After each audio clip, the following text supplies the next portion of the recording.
今回はいつもの考察と違い、雑談ベースで進めます。雑談ベース？章立て等は抜きにしてただただ雑談として、お話しする形式ってことです。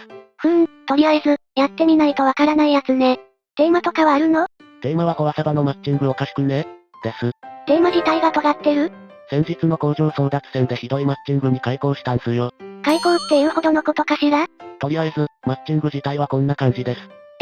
総力としての差は1000程度だけど、人数差が6人あるのね。一人当たりの総力で考えるとこちらが1000に対して、相手は1500くらいあります。差が大きいわね。フォアサバにおける戦闘では、総力の強い方がかなり優勢になるんで、この差は人数で覆せないです。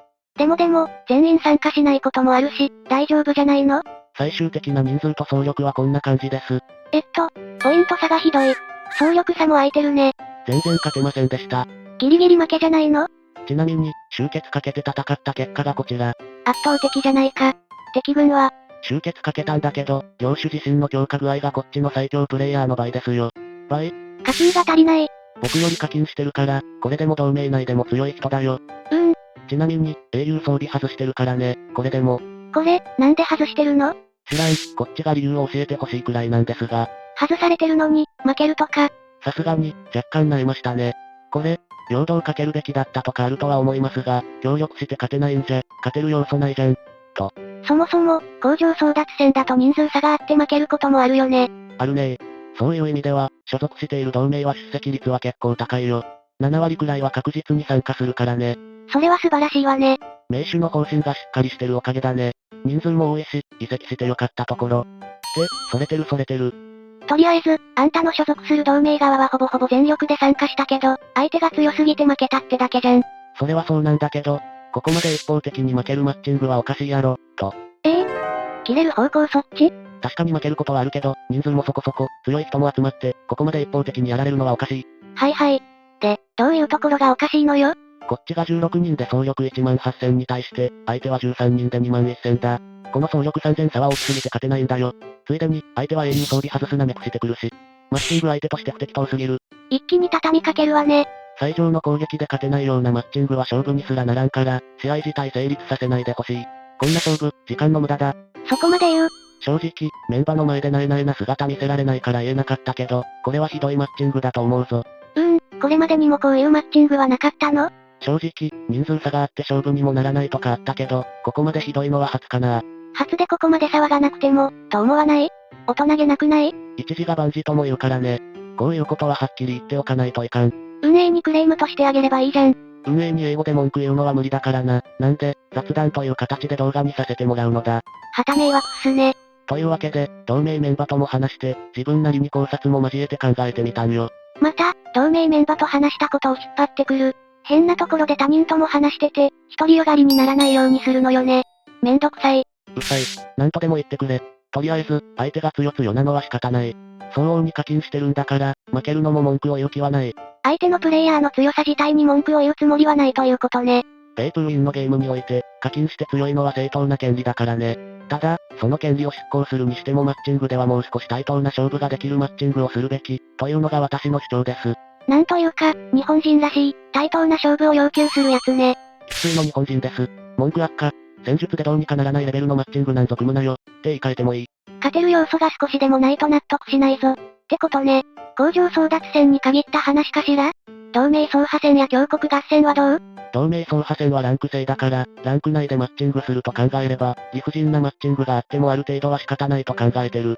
なるべく人数差と総力差で等しいところ選ぼうとしても、同じランク内なら仕方ないよね。ってことね。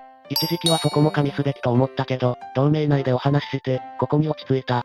ランク上がってる途中で、たまたま、そのランクにいることも考えられるからね。おそらく、同じ開始時期帯の王国同士で、同じランクの同盟でマッチングしてるんだろう。と。なるほどね。マスターランクに入るとランク落ちもあるから、実質、ダイヤ1以上のランクはごったに状態と考えるといいだろう。ごったにか、一周おきに行ったり来たりするのは勘弁してほしいわね。次は強国合戦か。こっちはランク制じゃないから、工場争奪戦と同じ事象が起きる可能性があるね。強国合戦もか。ただ、強国合戦はそのルール上、今回の人数でこれくらいの総力差なら、良いところまで勝負できる。そうなの？ワンサイドゲームになるんじゃないの？動かせる部隊数も上限3で、強い人は足止めして数で押し込めばいいからね。強風宮殿は取られるだろうけど、今回の工場争奪戦ほど一方的に負けないと思う。最終的に負けることにはなりそうだけどね。負けるんかい。それでも、ここまで一方的には負けないと思う。あとは最強王国でも起こるのかな？王国レベルになると、そもそものマッチングが開始時期くらいじゃないかね。王国内の総力を算出して合わせるのはきついと思うんよね。さすがに考える要素が多すぎるからね。最強王国に関しては工場争奪戦以上に興味ないからいいや。そこは考えなさいよ。というわけで、マッチングで考えないといけないのは工場争奪戦です。ここはしっかりしてくれないと困る。本当に困る。同盟総動員は？同盟の総力と人数でマッチングしてるんじゃないの？割と気にしてない。直接勝負してるわけじゃないしね。そこはいい加減なのね。実際、オンラインで頑張る人がどんくらいいるかとどんだけ課金するかに行き着くからさ。負けても特に悔しさがないんよ。悔しいのは工場争奪戦なんだよ。無駄にうるさいやっちゃねー。というわけで、工場争奪戦のマッチング方法について考えてみたんよ。先ほども言ったけど、王国の開始時期とマッチングメンバの総力でマッチングしてると思うんだよね。王国の開始時期は合わせないと、プレイ時間の長さによるアドバンテージが大きくなるからよね。そうです。デイリー報酬とかで強化できるからね。なるべく同じ時期に開始していれば、その差は小さくできるからね。ここのプレイヤーの開始時期もあるけどね。そこは考えてたらキリがないから、王国の開始時期で区切ってると思うんよ。移民だって、この時期で区切ってるからね。で、エントリーしたメンバーの合計総力で見れば、ほぼほぼ同等になると踏んでマッチングしてるんじゃないかなと。なるほどね。実際のところはどうなの？個人的なことを言えば、メンバーの平均で500以上差があると勝負にすらならないね。今回、身に染みて分かった。故に、全体総力だけでマッチングするのは早計だ。一人だけ突出してることもあるだろうけど、そこはいいの？一人や二人ならまだなんとかなるんよ。遊撃するのにも限界あるし、今回は13人全てが強でダメだった。こっちは秘書に行ってない人も含めた混成だったからね。メンバーの質が全然違う。人数でどうにかなるレベルじゃない。でも、マッチングしちゃったんでしょ？しちゃった。実際には合計総力だけでマッチングしてるんじゃないかと思う。で、今回の場合、マッチング時の総力と勝負時の総力で乖離が起きてると思うのよ。乖離？マッチング時に使用した合計総力が22000で、勝負時の合計総力が18000ってのがこっちだ。人数も6人少ないけど、多少の成長も含めて、そんなもんかってなるね。相手はマッチング時の合計総力が23000で、勝負時の合計総力が21000だ。人数が3人少なくて、多少の成長も含めてって、なんか割合おかしくない？マッチング時の総力と比較しても乖離が少ないよね。もちろん、私たちの人数が6人も少ないってのはあるし、欠席者が強か弱かってのもあるだろう。それにしても何か違和感を感じる。その違和感ってのは？要はマッチング時は過小報告して、勝負時は本気出してるみたいな感じ。マッチング時の総力は1300だけど、勝負時には1600にしてる的なこと？そういうことだね。そんなことできるの？例えば、マッチングするときに合わせて4つのことをすれば、戦闘の強さを弱くすることはできる。その方法が1、英雄装備を外す。2、英雄のレベルリセット。3、暁の島、建物の取り外し。4、兵士を意図的に減らす。の4つだ。それらをやれば、確かに英雄自体の戦闘の強さは減りそうね。ただ、このうち、1から3は実行しても表記上の総力は減らないんで、実際にマッチングで反映されているかは不明だ。ガセじゃん。これらの4つを意識してる同盟もあるという噂があるんよ。実際にやって影響してるかもわからないけど、やってるところがあるって噂なのね。そうそう。噂。あれ？ 1 から3はって言った？ 4 は総力減るの？減りますよ。最強王国とか都市攻撃とかで領地の兵士を減らせば減るし、復活させれば回復するからね。ってことは、マッチング時点で兵士を死亡させて、募集所に入れて意図的に総力を低く調整できるの？そうなるね。で、マッチング決定してから募集所で復活させればいいのね。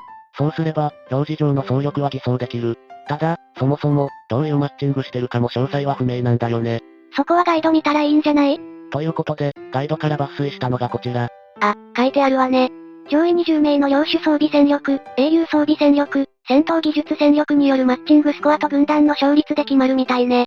軍団の勝率は勝ち続けてたら格上とマッチングさせられるってことかな？そうなるのかな。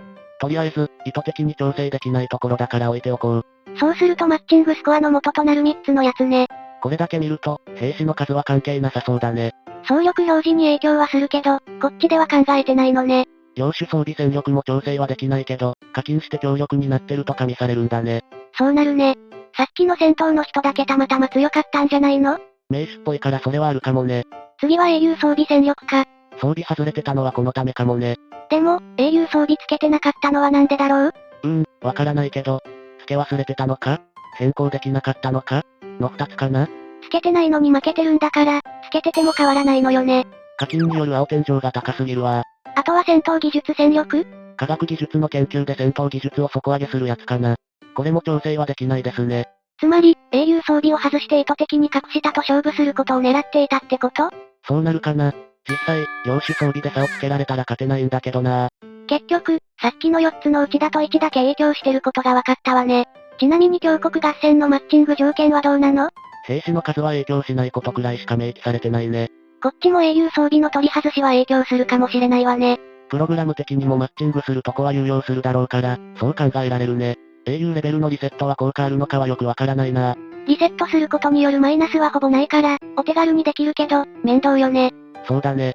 結局、そこまでして勝ちたい、という話になるんよね。勝てるなら勝ちたいよね。そりゃそうだけどさ、嘘ついてまでして勝ちたいかって話よ。勝たなければ、意味がないと考えてればそうなんじゃない？なるほど、そういう考え方もあるってことか。そう考えないの？なんというか、ズルしてまで勝っても、勝った気がしないよねってのが同盟内で出た話でね。ああ、正々堂々と勝負して勝たないとって、やつ？そうそう。ズルしてまで勝っても嬉しくないよ。むしろ、なかったことにしたいんだよな。モンハンでも、一回も攻撃せずに終わったら剥ぎ取りしないのはそのせい？そうそう。むしろ、タイミング悪くてすまんってなるやつだね。キャンプ待機とか一切しないもんね。別に落ちってもいいから、とりあえず、お互い頑張ろうぜ、ってスタイルだからね。実際問題、この偽装ってやろうとするとどうなの？一人がやっても、それほど効果はないから同盟とかエントリーした全員でやらないと効果はないと思う。今回みたいなレベルだと、一人二人じゃないと思うわけね。そうそう。16人いたら少なくとも5から10人くらいはやってるんじゃないの？それは考えすぎな気もするけど、多い少ないはあるかもしれないけど、同盟として何人かに声をかけてやってる気がしてます。理屈的にはそうなるね。って考えると、その同盟では偽装してでも勝てばいいが正しいと考えてるんだよね。言われた通りにやってる人もいるかもだけど、そうなるのかな。そんな奴と勝負したくないんですよ。ぶっちゃけ。そこまで言っちゃう？一定のルールのもと、正々堂々と勝負して負けるなら納得できるけど、今回みたいなのは納得できんのですよ。いや、一応ルールには従ってるじゃん。だからといって、こんな一方的な勝負は納得できん。わがままやん。ちなみに、この同盟には煽られてるんですよね。煽りプレイヤーもいたんかい。煽りはやってる側はいいけど、やられる側の気分が最悪だからね、やったらダメですよ。近年、煽り運転とか明確に脳が突きつけられてるものね。というわけで、胸クソマッチングだったんですよ。今回の工場争奪戦。はいはい。言いたかったのはそこなのね。合計マッチングスコアだけでマッチングするんじゃなくて、一人当たりのマッチングスコアで差が300以内に収まるようにする。勝負時の参加予定者全員のマッチングスコアで差が大きい場合は無効試合にしてほしい。あ、そこは勝手に要望を述べるのね。正直、不当なマッチングで全く手も足も出ない勝負なんて、やってる時間が無駄。ない方がマシ。そこまで言うのね。同盟メンバーが一人でも参加してるなら参加はするけど、頑張ろうという気はなくなるかな。あんたが課金して強くなって、なんとかすればいい気も。どこまで課金すれば、あそこまでいけるんだか。さすがに一朝一夕でどうにもならないし、現実的じゃないよ。ぐぬぬぬぬぬ。正論で返答するとは。ということで、マッチング方法の改善と勝負自体が一方的になる場合を見越した無効試合を提言します。要はお互いにフェアで、勝負らしい勝負しようぜ。点が本回ですね。本回だけはまともに見える不思議。雑談としては以上ですね。結構、長くなったわね。適当に話しましたが、ちゃんと語るべきことは語ったつもりです。ちなみに、こういうことをする傾向の強い人がどういう人かっていうのは考えたの？そこはチャット GPT さんともお話ししたんですよね。お話ししたんかい？で、答えは？それは次回の動画で公開します。なんかフォアサバに限った話じゃない気もするけど？ゲーム一般の話になるのかな？サブチャンネルで公開するかも検討しつつ、公開しますね。作ることは決定してると。今後もフォアサバの考察、解説動画を発信していきますので、お気軽にチャンネル登録いただければ嬉しいです。では、良いフォアサバライフを。